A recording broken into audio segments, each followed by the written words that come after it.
ನಿನ್ನ ಗುಣಗಳೇ ಒಂದು ಸಂಪುಟ, ನಿನ್ನ ರೂಪವೇ ಅದರ ಮುಖಪುಟ. ಮಾರು ಹೋದೆನು ಸೂರೆಯಾದೆನು ಶರಣು ಎಂದೆನು.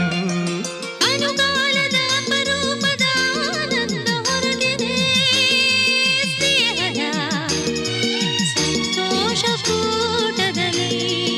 ಅನುಗಾಲದ ಅಪರೂಪದ ಆನಂದ ಹೊರಟಿದೆ, ಸ್ನೇಹದ ಸಂತೋಷ ಕೂಟದಲ್ಲಿ. ನೀರು ಗಿರಿಯಾಣೆ ನೀಲಿ ಕಡಲಾಣೆ, ನೀನು ವರನಾದೆ ನನಗೆ.